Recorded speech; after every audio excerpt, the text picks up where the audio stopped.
what's going on, guys? Maniac here, and today we're going to be doing another upgrade on the Slash. The specific reason that I'm doing this is not because it's an upgrade, but I actually bent a shock shaft on my front right shock. If you guys can see that, it's kind of cockeyed. Here, let me take the shock apart. Maybe you can see it a little bit better.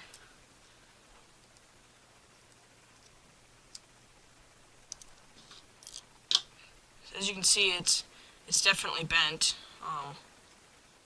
Yeah, so we're gonna be replacing that today. They haven't been leaking or anything, so I'm not worried about that right now. Throw everything in there with the rear shocks. I'm gonna be changing everything over to 37.5, not 27.5. 37.5. You know, factory team shock fluid. Cheap, cost me like $5 at a local hobby store in Boise, Idaho. So that's basically what we're going to be doing. I'm going to be kind of guiding you step by step how to do it and everything. So yeah, I hope you guys enjoy this video, and let's go ahead and get started. Okay, the first thing you're going to do is you are going to take off your spring. So you do that simply by compressing the spring. You're going to take off, you're going to take off the spring. You compress the spring, and then you slide this little keeper up that holds it on there, and you pull it back. Simple as that, and then your spring will come off. So this is simple. It's just a little thing, kind of help you with my techniques on how to do it. So then what you're going to do is you're just going to grip your shock and turn the shock cap to the left, and you're just going to open her on up, take the bladder out that's stuck there.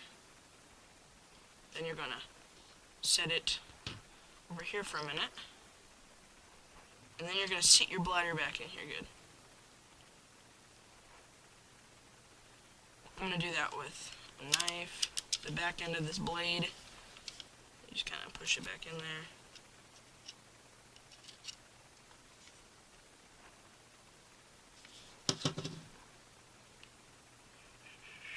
Wipe off the bladder on my rag.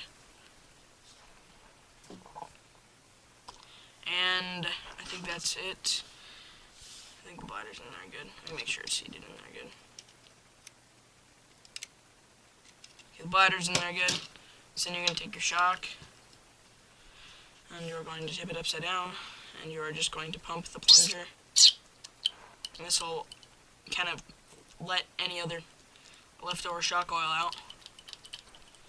Try to get all of it out. I mean, it doesn't have to be perfect. So yeah, just keep going on. Then you're just going to take your shock, and you're going to open up your shock oil, and then you're going to fill this up about halfway. Now this is hard to see, so maybe I'll try to do it in front of this camera, if this camera will decide to focus. It doesn't like to focus. Yeah, that's not going to work. So what you're going to do is, it's kind of hard to see, but you're just going to very lightly put about half in there. About half. Yeah, it's about half. Okay. Now I'm just going to let that sit there. And we're going to go on to the next shock. So I'm just going to peel the top off. This one's going to be a little bit more labor intensive because we do have to fix this shock shaft, which I do not have here, so I'm going to have to go get, but like, that's not a big deal. Of course, bladder came out with it too.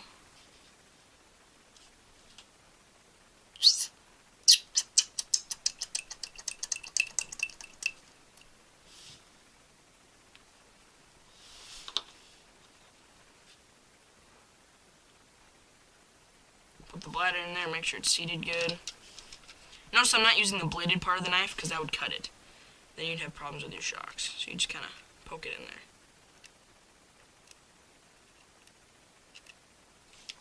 Or not.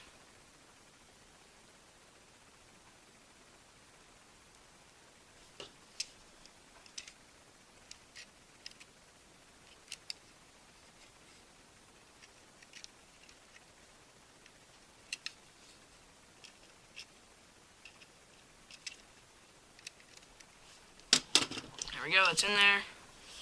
And now what we're going to have to do is I'm going to try to get all this fluid out. So I go get my mini screwdriver, which I also forgot. I have a great memory, by the way. So yeah, we're just gonna go get all that stuff and we'll be right back.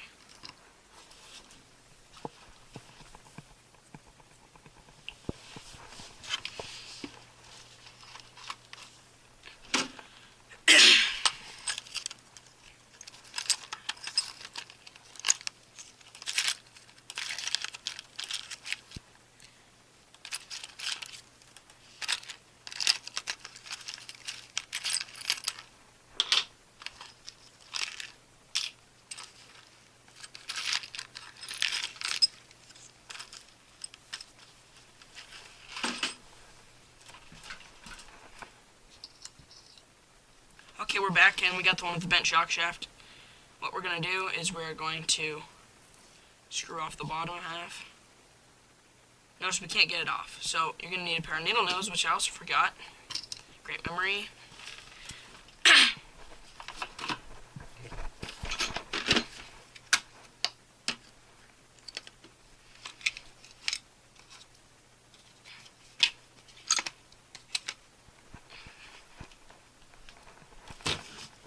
Okay guys, so the next thing you're going to do is you're going to take your shock and you're going to unscrew this cap, which I already have done. And you're going to take a pair of needle nose or whatever pliers you have and your small screwdriver. And you're either just going to twist it off with your fingers, which I'm going to do.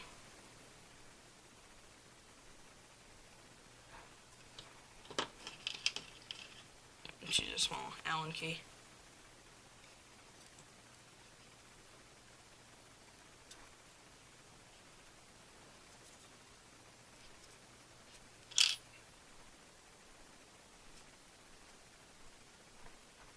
Go ahead and screw this on off. And you're just going to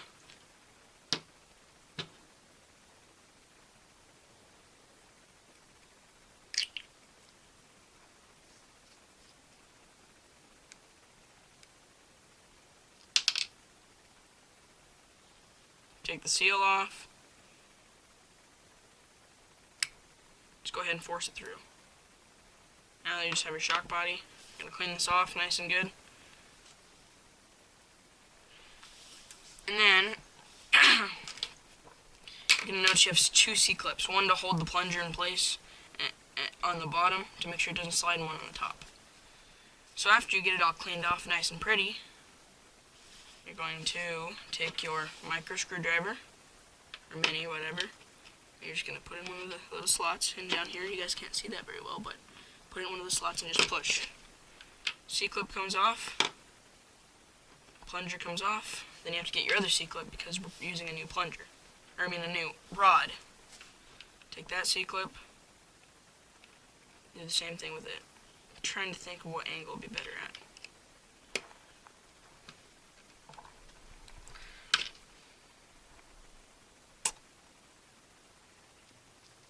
It's kind of an odd angle. There goes our C-clip right there. So now you can proceed to throw this in the trash can because it's not worth anything. That's my trash can for now. And we got our Traxxas part. Let's see if I can get the part number. TRA1664. Rear shock rods. R shock rods. Universal. Maybe they're the same size. That's what they told me at the hobby shop, at least, so. Yeah, they're the same size. Okay. Then you're going to need your scissors, which I happen to have here, not intentionally. Cut that on off. Take one of these out. Be sure to match them up with this. See, that is roughly the same size. It would be the same size if it was not bent. Then you're going to go through the reassembly process. Take your C-clip, get rid of the trash, take your C-clip, put it on here, you're going to take this, you're going to kind of push on the table. Oh, got the C-clip back on, huh? Is that all the way on? C-clip's on. Take your plunger, I'll clean it off real quick. Take your plunger. This one has 2 holes in it. Stick it on.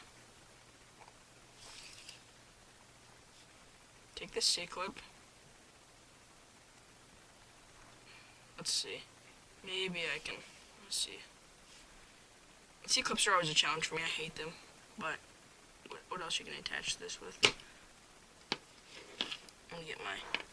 You guys can't see that very well, but I'm just taking my flathead screwdriver and kind of trying to push it on, force it on there.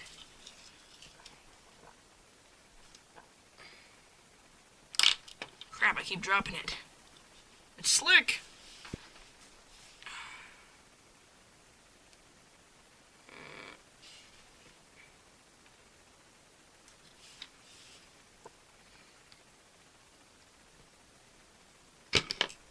Crap, I keep doing that. So this is going to be, you just kind of push it on there. You got to get on there somehow.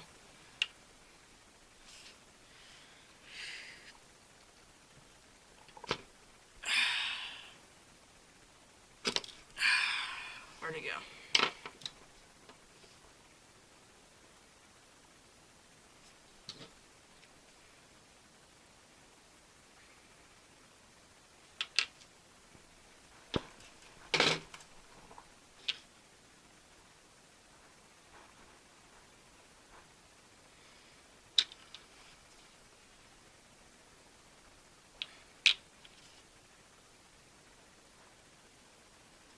First time I found magnetic tools not useful.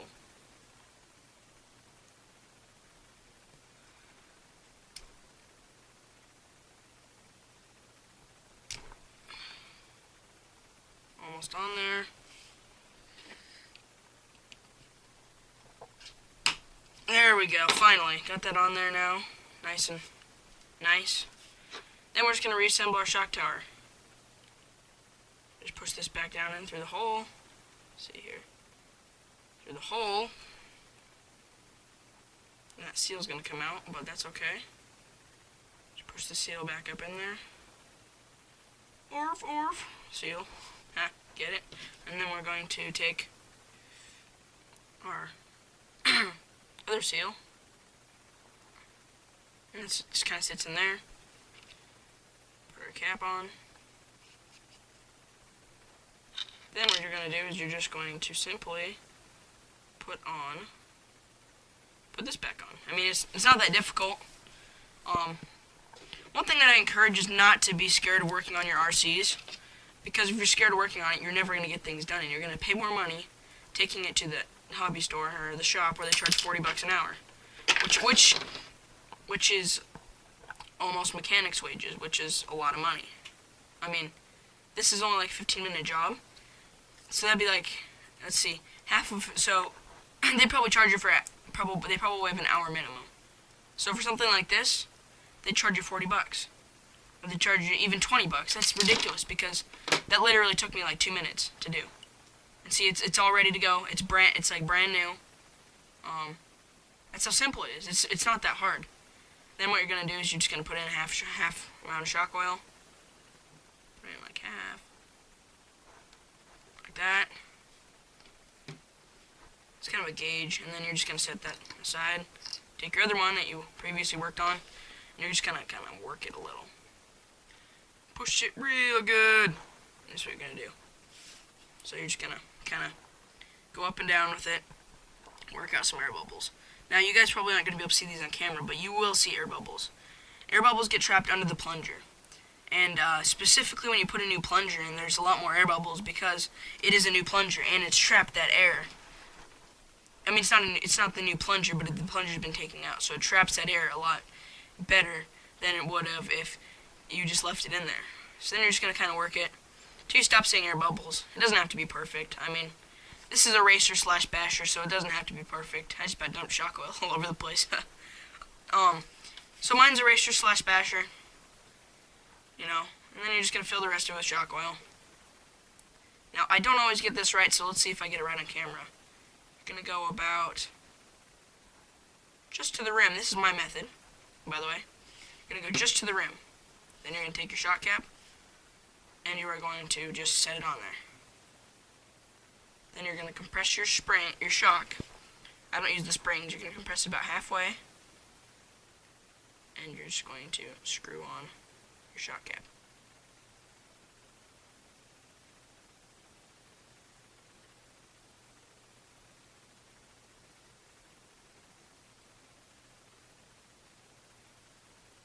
You'll notice there's some air bubbles that come out and some regular bubbles that come out. And see, you want it to have a little bit of spring back, but if you have too much, that means you have a lot of air in there. So just a little bit of spring back's alright. If you want to check your work to see if you did it right, what you do is you just take off your shock cap again after you clean it off, because it's kind of slick, and you just take off your shock cap again. And if you see a little bit of bubbles at the top, usually that means you didn't get a good seal.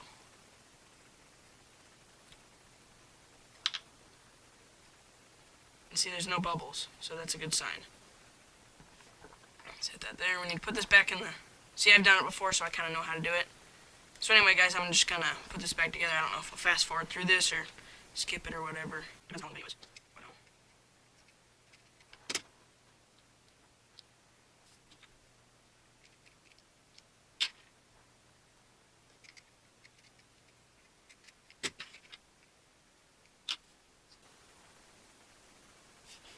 Then what you're going to have to do is after you do that, you're going to have to put some more shock oil in there to get that good seal that you love.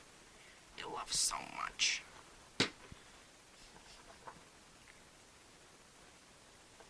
Just barely start screwing it on.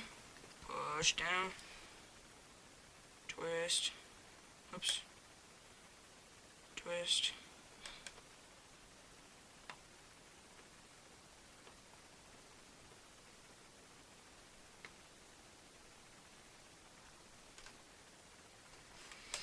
That's probably an even better, that's an even better seal. And that's, you know, that's more stiffer shock weight than what you had in before. What came stock, at least, if you haven't changed it yet. And you get a little bit better performance at the track. Make sure this is on there tight, because these plastic shock caps, just, you know, they kind of like to leak. That's never good. So I'm just going to do the rest of these, and then I'm going to install them back on the rest of the truck.